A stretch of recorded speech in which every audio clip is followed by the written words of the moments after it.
嗨，大家好。今天忙于办事了，上午一直是去各种各样的商店，其中呢就包括重新去配副眼镜了。今天去了眼镜店，当然这是我们家人一直去光顾的一家眼镜店，它开在祈福已经10多年不止了吧。但是店家呢一直是老面孔，而且我们觉得他的服务也好，平时的提醒也好，都是比较周到的。所以我们一家人呢配眼镜基本都是选择这家眼镜店。那今天呢去了以后才知道，已经有5、6年没有更换眼镜了。所以呢时间过得很快了，人呢也在变老，眼睛呢也在发生一些老年化的变化啊，或者说是一种生理性的变化吧。就是你的近视眼睛的度数呢在降低，但是随之而来的老花眼啊就会度数增加，而且呢还会有一些散光等等。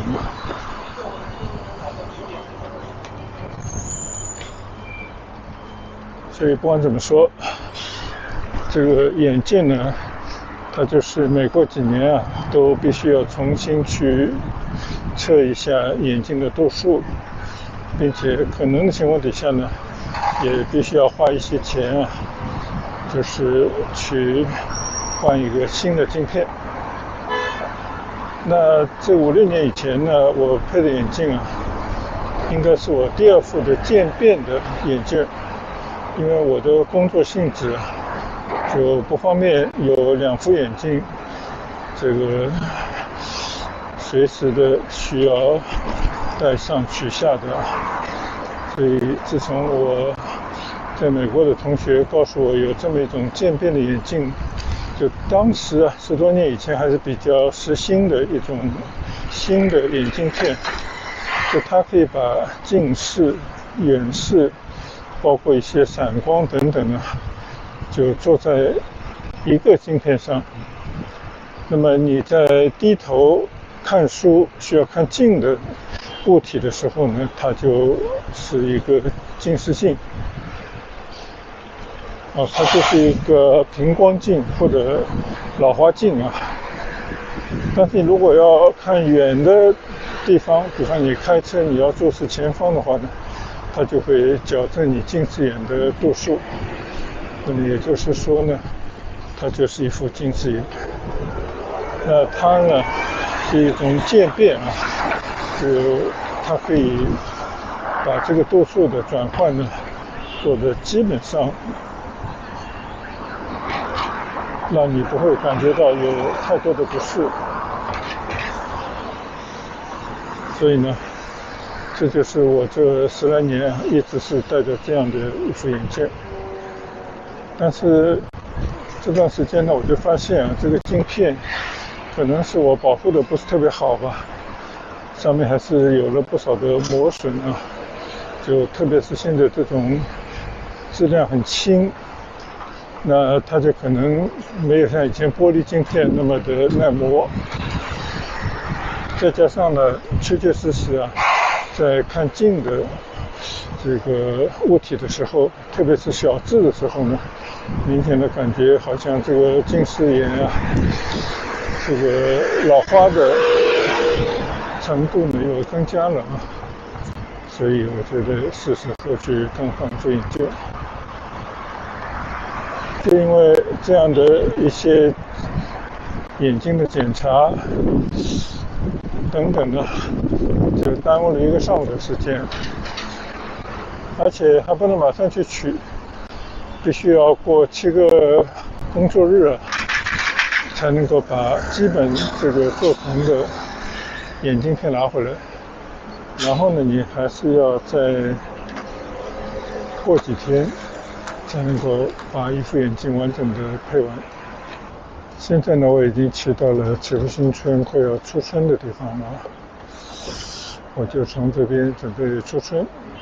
骑到四广路上去。今天呢，我就打算去走一段大石吧，就这些地方呢，基本都被我转遍了，就已经没有了一些新鲜感了。就看一看，如果哪些地方最近好像有一段时间没去了呢，就再去转一转，烧烧冷饭。好，在出村前等了一个红绿灯，我们现在向出村的方向大马路骑过去。祈福新村呢，当时建这个村的时候还是有很多的传说就是这个村呢，就当时是一块荒地，而且呢有一定的坡度这个荒地中间呢，据说还是有一些坟场。那后来呢，经过了整体的整理开发以后呢，就变成了现在这样的一个大的屋村。所以据说从风水上讲，这边呢是需要有些布置的第一的话呢，就是在整个村内的道路上种满了芒果，这好像是广东人这种习惯那第二的话呢，就是我右侧的一个大的和平阁，它应该是安魂作用当然也寓意的平和这样的一种意识在里面。那怎么说呢？就是在这方面呢，也做了很多的这些风水方面的安排。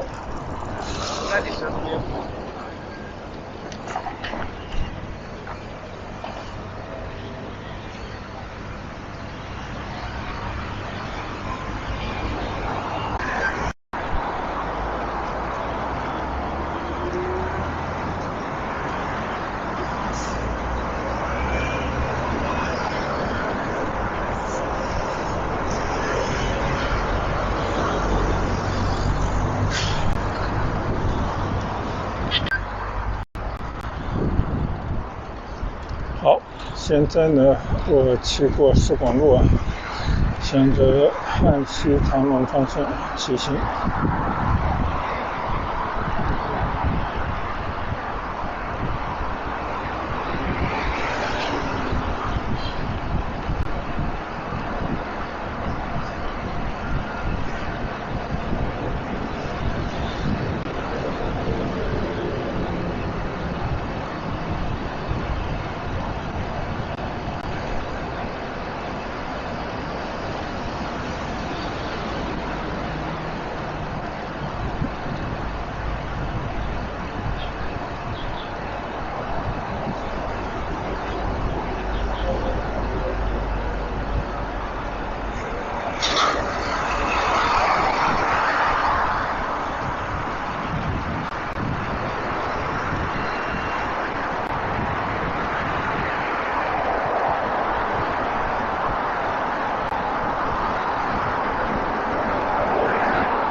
现在天气呢，比前阵子还是凉快了一些。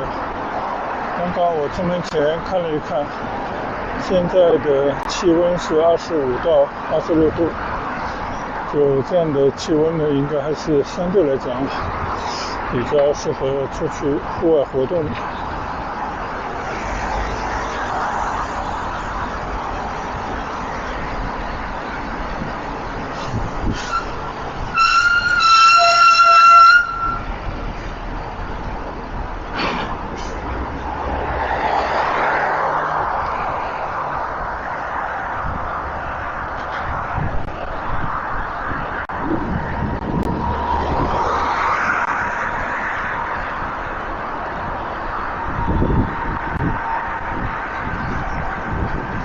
好，现在呢，我已经向着南站方向继续在四广路上向前骑行。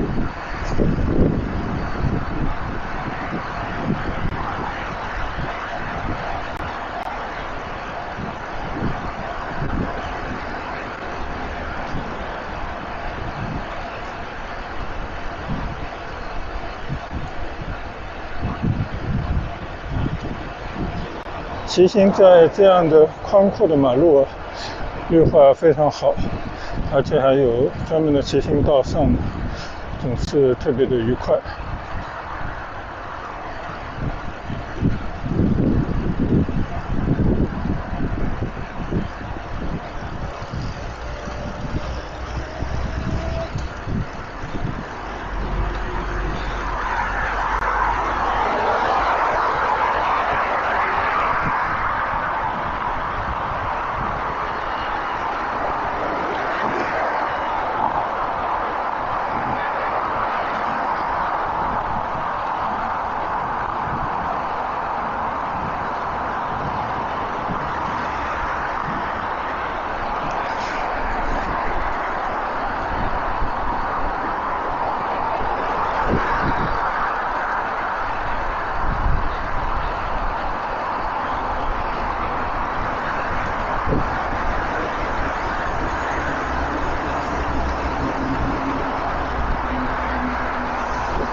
我的右侧呢，就是南国奥园的一个社区，已经非常的成熟了。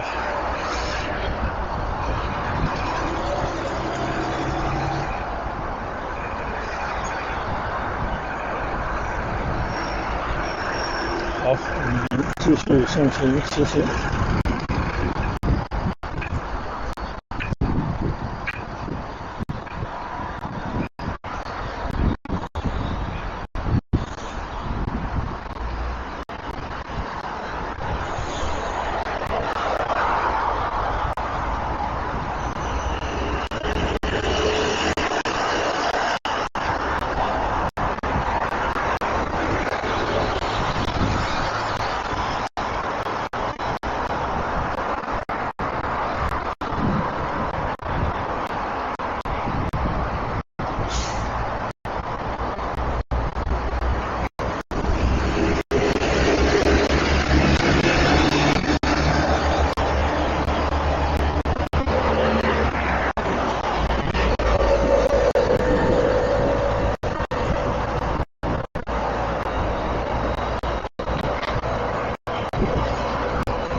上了一个大坡，我的右侧呢，转进去的汉溪大道，但我今天要直走。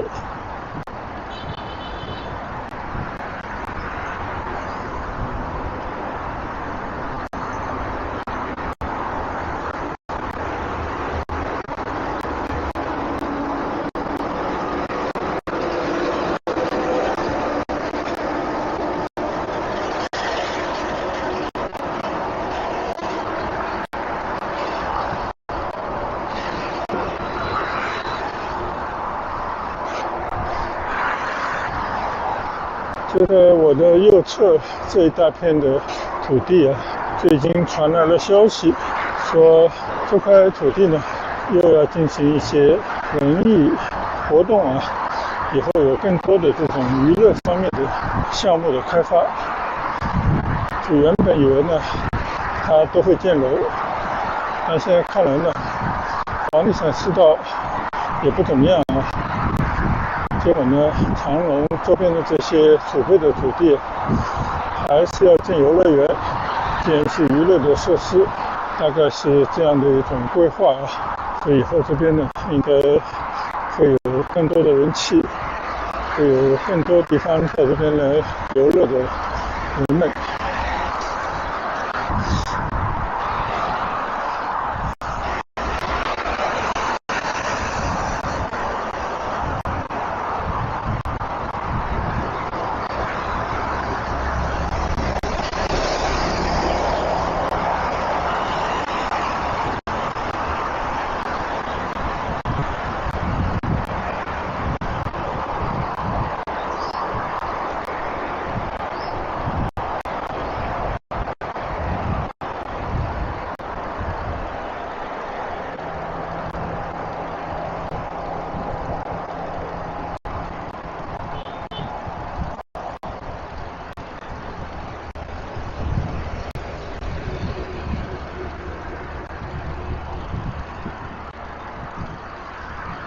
我的右侧呢，就是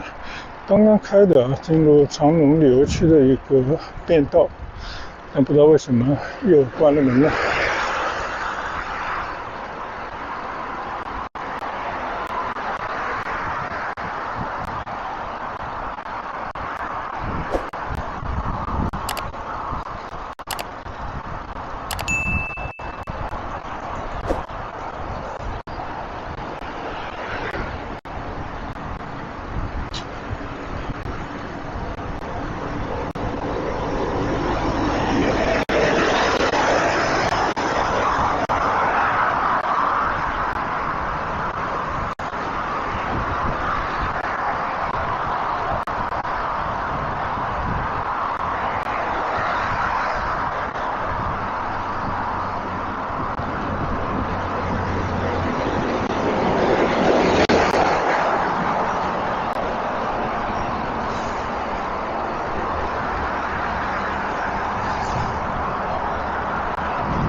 石广路到这边呢就已经到头了，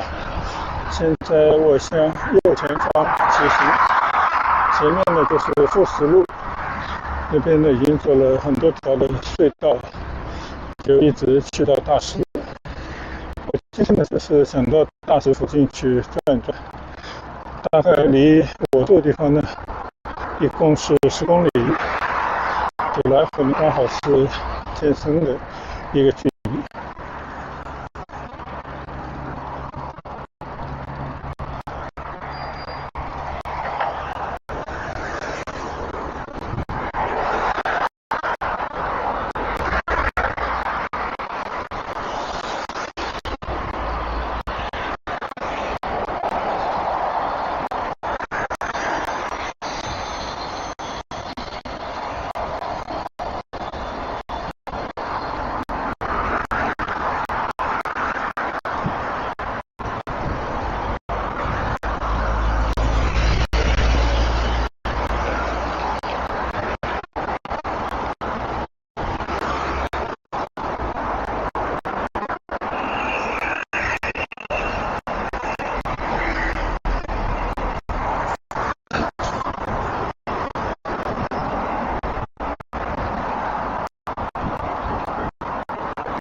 好，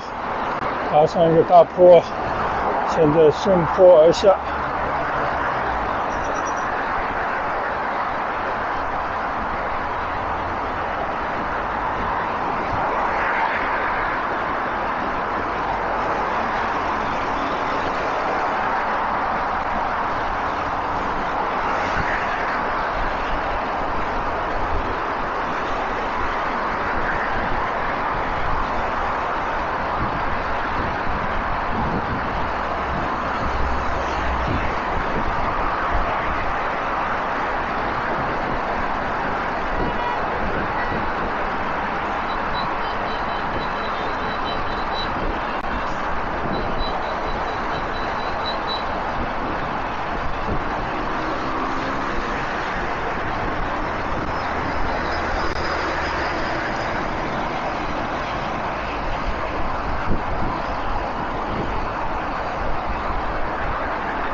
现在呢，已经在南浦大道上了，就是刚刚从富士路转进来呢，这段路有一些吓人。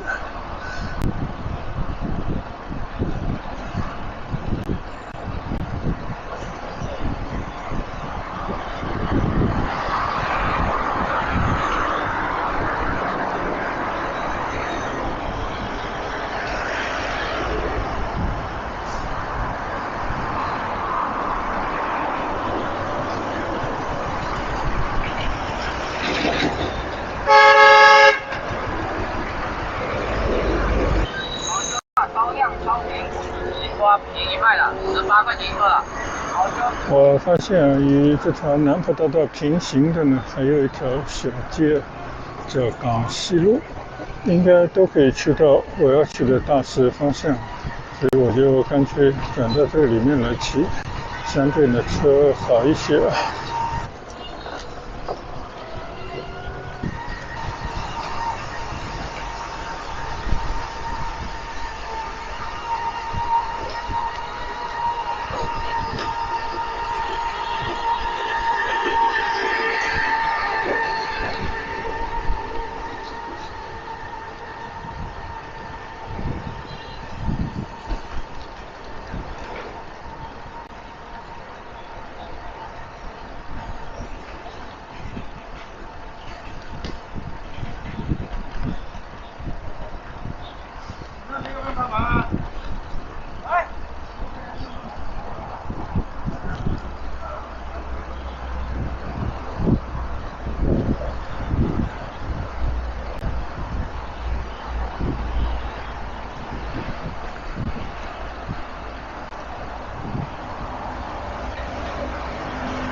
到了这边我才发现这边断头路了。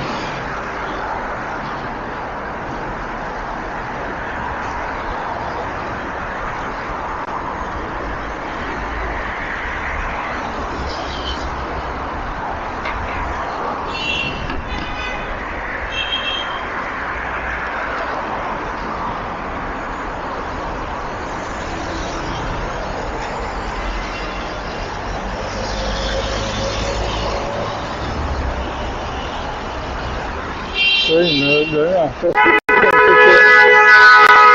很容易走错路的。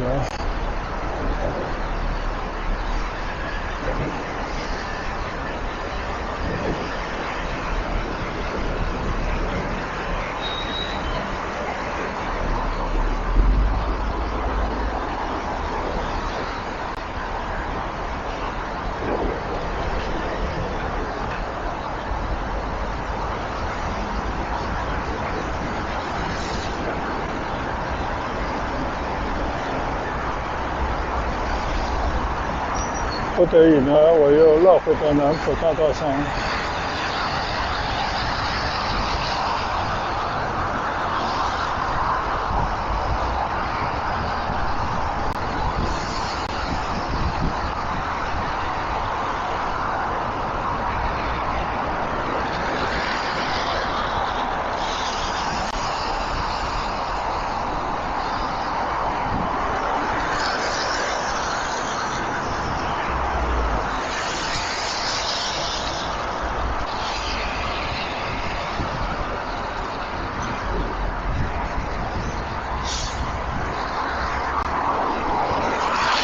现在走这条路呢，我以前曾经走过的。就如果上桥一直往前走呢，就到了广州碧桂园和丽江花园之间的这条路了。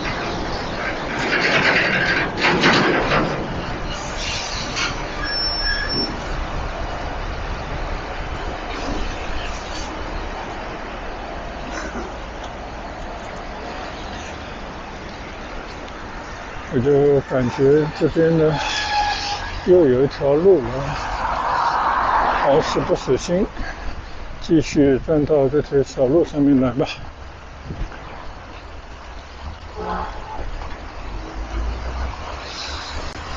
我今天导航的目的地呢，就导到了大石有一块小高地，那个地方呢有一个叫关帝港的那个地名。我不知道有没有关帝庙，就是到那个应该是大石啊，以前一个村庄，大家在这边一个聚集地吧，或者说就是大石的一个村头。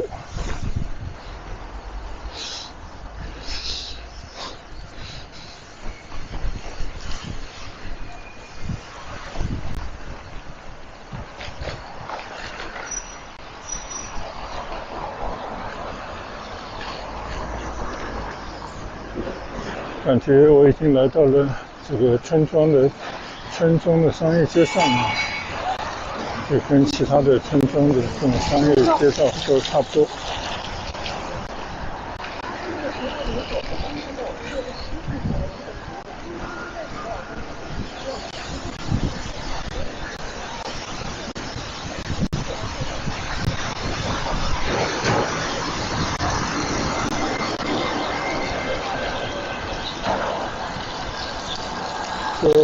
广东的这种城市边上的村落呢，就它有两种结局啊。一种呢，就是它占了一个非常好的、必须要发展的地块，那就在政府的一声号令之下，整体的搬迁，然后呢，就变成了一片新的城区。但是更多呢，就像我现在骑行的这些以前的老的村庄，它就是靠自己啊，慢慢的随着经济的发展，它也在做一些调整，自我的一种发展吧，那就比较的慢，而且呢，就完全是看各地的人们的这种境界啊，就基本上来讲呢，你也没办法有太多的期待吧，所以你会发现呢，这是很普通的一些马路啊，就只是多了一些店家，多了一些小商业而已。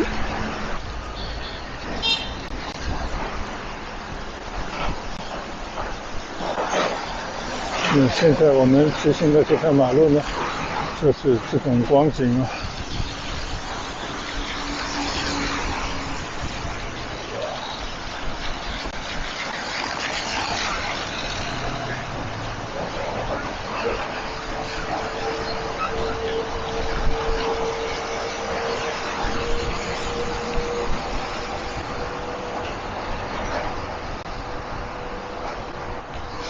大石这个地方呢，应该是番禺啊，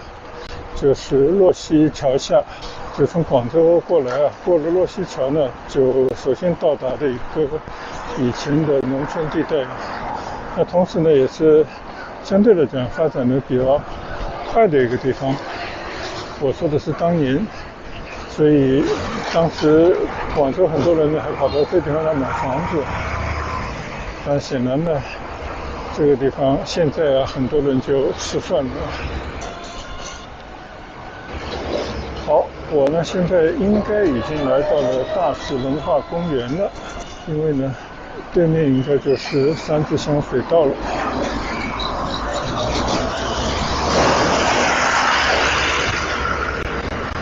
我上次呢也专门骑行到这边来过，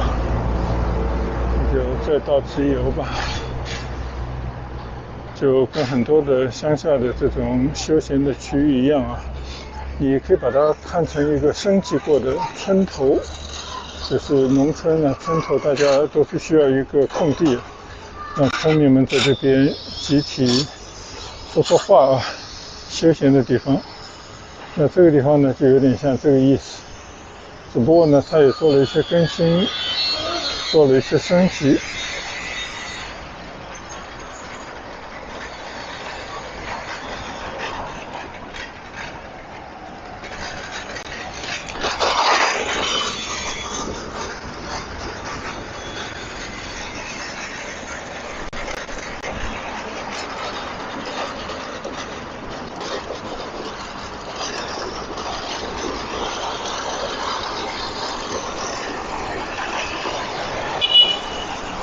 好，我们继续回到大石街道里面去骑行。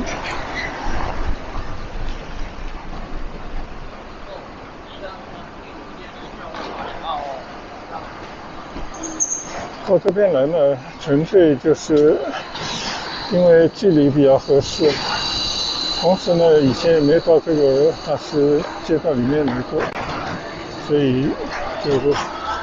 自然而然的成了我今天骑行的一条线路。但是老实讲，这个地方呢，并没有什么特别值得推崇的地方，就是让大家回到现实。在广州，尤其是城郊地方呢，虽然以前的村民啊都已经成了城镇的居民，但是他们的生活质素啊，确实并没有一个整体的大的提升。看看这样的街道啊，这就是他们生活的场所，大概呢就是这样。我的右侧这边有亭子，这里就是关帝港了。我已经看到这个名字了，这个呢就是当地很多人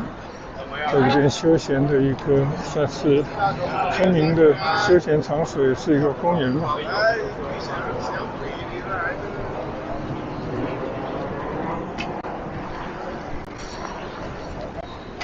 看到无数的居民在这边打牌、行坐、休闲。这个关帝港上面应该也有一个类似的纪念的场所吧，但是这个台阶太高了，我就不上去。